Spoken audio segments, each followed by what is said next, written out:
부산국제영화제가 올해 30주년을 맞아 대대적인 변화를 예고했습니다. 비경쟁영화제에서 경쟁영화제로 탈바꿈하고 14편 내외의 작품이 대상, 감독상, 배우상 등 5개 부문에서 수상작을 가리게 됩니다. 6명의 목숨을 앗아간 부산 반얀트리 리조트 신축 공사장 화재와 관련해 시공사 대표와 하청업체 관계자 등 6명이 업무상 과실치사상 혐의로 구속 기소됐습니다. 원 하청법인 3곳도 함께 기소됐습니다. 시민단체가 가덕도 신공항 적기 개항과 산업은행 이전 등 부울경 5대 현안에 대한 대선 후보들의 응답을 촉구하며 기자회견을 열었습니다.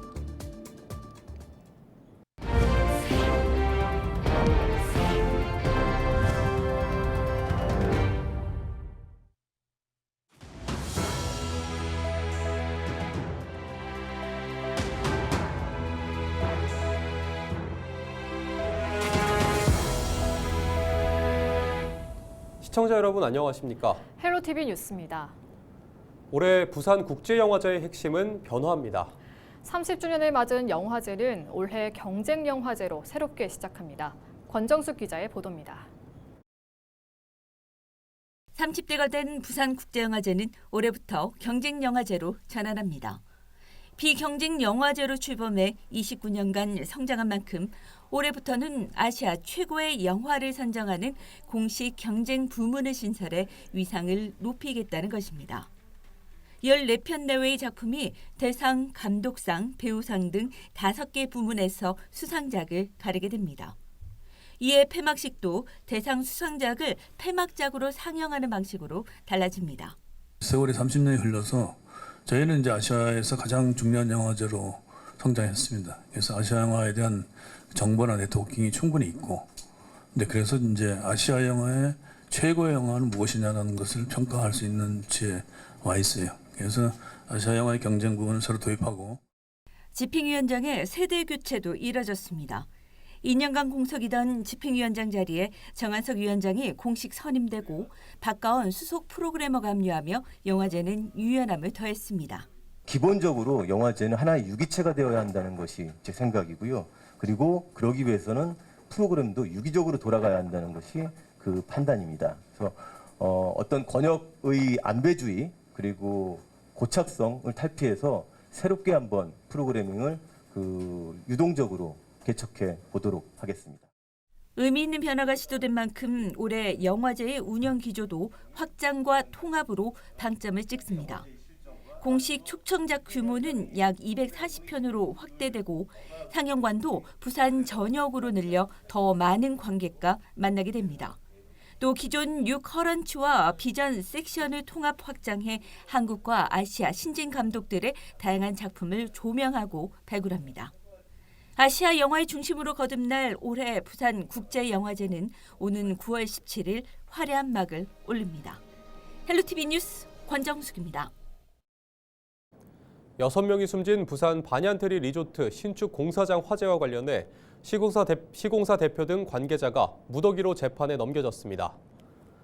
부산지검 동부지청은 29일 삼정기업 회장과 대표, 하청업체 관계자 등 6명을 중대재해처벌법과 산업안전보건법 위반, 업무상 과실치사상 혐의로 구속 기소했다고 밝혔습니다. 원하청법인 3곳도 함께 기소됐습니다.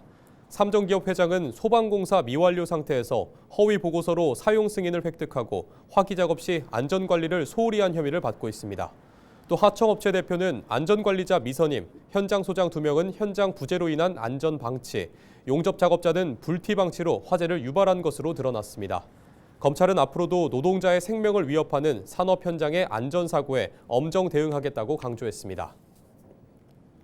시민사회가 29일 기자회견을 열어 부울경 5대 현안에 대한 대선 후보들의 입장 표명을 요구했습니다.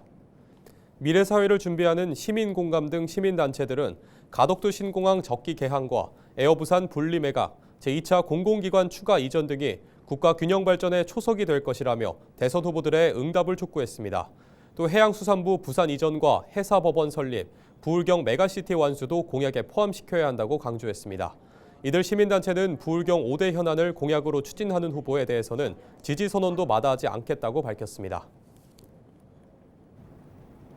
28일 낮에 시작된 대구 산불이 23시간 만에 진화됐습니다.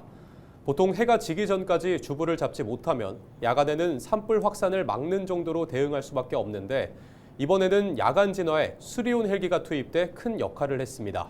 경남에서 개발된 수리온은 한때 깡통 헬기라는 취급을 받기도 했지만 지금은 산불 현장에 없어서는 안 될 존재가 됐습니다. 표영민 기자의 보도입니다. 어둠이 짙게 깔린 산 정상에서 붉은 불길이 치솟습니다. 헬기를 띄우기 어려운 늦은 밤이지만 헬기 2대가 연신 물을 뿌립니다. 야간에도 비행이 가능한 진화헬기 수리온입니다. 국내 최초의 야간 진화헬기인 수리온은 경남 사천에 본사를 둔 한국항공우주산업 카이가 지난 2012년 다목적 헬기로 개발했습니다. 지난 2018년부터는 소방 헬기로 개량돼 산불 현장에서 종횡무진 활약하고 있습니다. 수리온의 담수량은 2,700리터 정도로 중형급이지만 야간 진화에 특화된 장비 등을 갖췄습니다. 조종사가 야간 비행 중에도 불이 번지는 산등성이와 계곡, 철탑 등 지형 지물의 위치를 파악할 수 있습니다. 최근에 만들어진 기종이기 때문에 과거 기종에 비해서는 그 전자 장비가 많이 탑재돼 있고 그런 것들이 이제 결국에는 그 운전자, 조종사들의 이 편의성을 굉장히 높여주는 거고. 앞으로 수리온은 산불 진화의 핵심 헬기로 자리 잡을 전망입니다. 현재 산림청과 소방청 등의 주력 헬기인 러시아산 카모프 헬기보다 기동성이 좋고 부품 수급 등 유지와 보수도 쉽기 때문입니다. 이번 대구 산불 야간 진화에 맹활약을 펼친 수리온. 이제 산불 현장에서 없어서는 안 될 존재가 되어가고 있습니다. 헬로티비 뉴스 표영민입니다. 주차 문제로 다투다 상대에게 흉기를 휘두른 50대 남성 A씨가 경찰에 붙잡혔습니다. A씨는 29일 새벽 4시 30분쯤 부산 기장군의 한 공동주택 앞에서 50대 B씨와 주차 문제로 다투다 집에서 가져온 흉기를 휘둘러 상해를 입힌 혐의를 받고 있습니다. B씨는 인근 병원으로 이송돼 치료를 받고 있으며 생명에는 지장이 없는 것으로 알려졌습니다. 경찰은 남성을 상대로 자세한 범행 동기 등을 조사한 뒤 살인미수 혐의로 구속영장을 신청할 예정입니다. 부산 기장경찰서가 상습적으로 음주운전을 한 60대 남성과 50대 남성을 도로교통법 위반 혐의로 입건하고 이들의 차량 2대를 압수했습니다. 60대 남성은 상습 음주와 무면허 운전으로 재판과 수사를 받던 중 음주운전을 했으며 이미 8건의 음주운전과 4건의 무면허 운전 전과가 있었습니다. 50대 남성도 6건의 음주운전과 1건의 무면허 운전 전과가 있으며 집행유예 기간 중 지난해 11월 만취 상태에서 운전하다 단속됐습니다.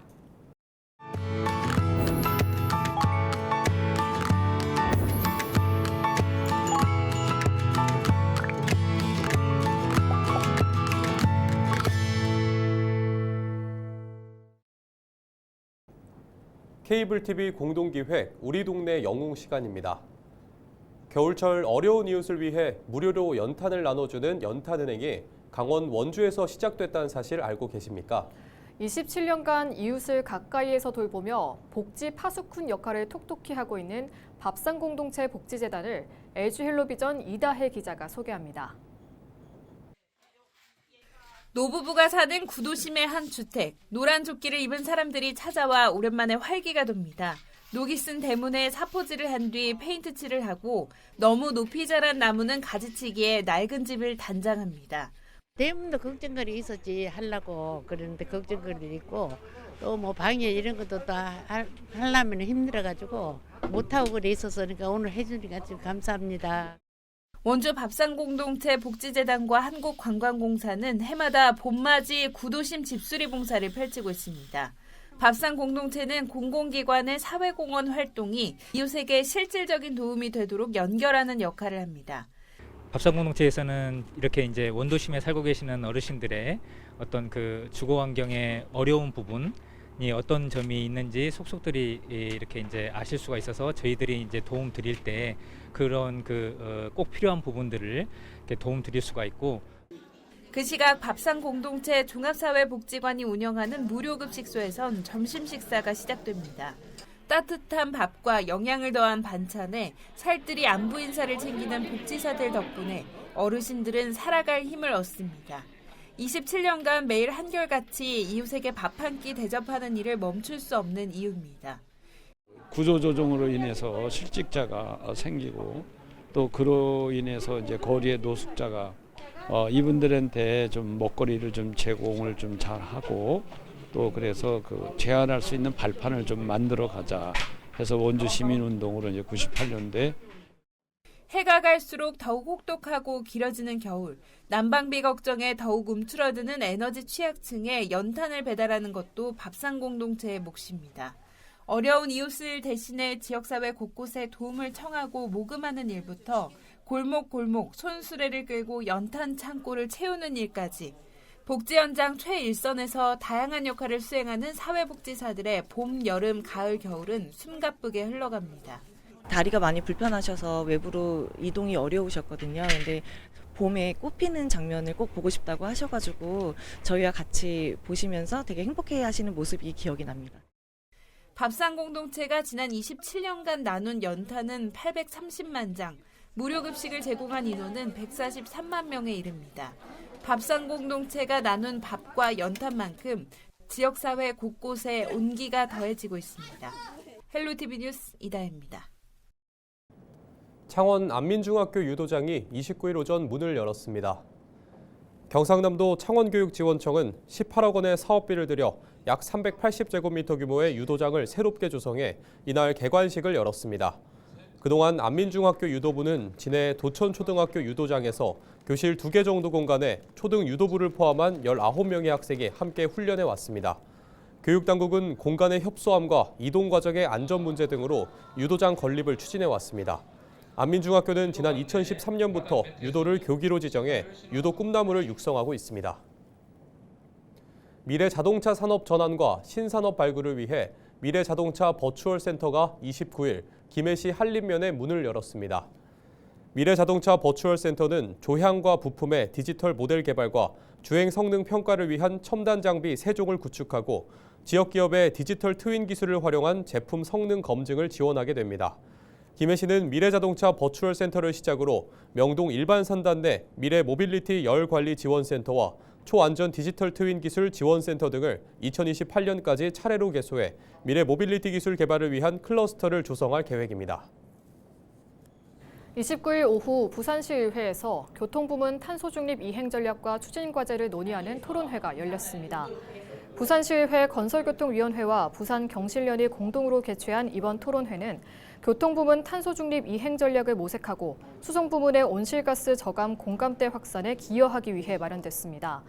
이날 부산연구원의 이원규 선임연구위원이 교통부문 탄소중립 달성을 위한 실행 방안에 대한 주제 발표를 한 데 이어 부산시의회와 부산시 탄소중립지원센터 등이 참석한 토론이 이어졌습니다. 양산시가 울산지방검찰청, 경상남도 양산교육지원청, 양산경찰서, 울산 양산범죄피해자지원센터와 함께 29일 양산시청에서 업무 협약을 체결했습니다. 이번 협약을 통해 기관 간의 협력을 강화하고 범죄 피해자 지원과 권익 보호를 위한 원스톱 지원 시스템을 구축할 계획입니다. 주요 내용으로는 범죄 피해자 지원센터를 중심으로 핫라인을 구축해 범죄 예방부터 피해자 지원, 사후 관리까지 보호와 지원 전반에 있어 공동 대응을 위해 서로 협조를 강화하는 내용이 담겼습니다. 부산시가 오는 6월부터 민간 제한으로도 역세권 내 주거지역을 상업지역으로 변경할 수 있는 역세권 활성화 사업을 본격 시행합니다. 이 사업으로 기존에는 대규모 유휴부지에만 적용됐던 민간 제한 용도지역 변경이 허용돼 용적률 완화와 인센티브 등 다양한 혜택이 주어집니다. 또 2040년 부산 도시기본계획 중심지 10곳은 특화된 역세권 개발 방향을 세워 업무시설이나 관광 숙박시설 등의 요건을 갖추면 용도지역을 2단계까지 올릴 수 있게 됐습니다.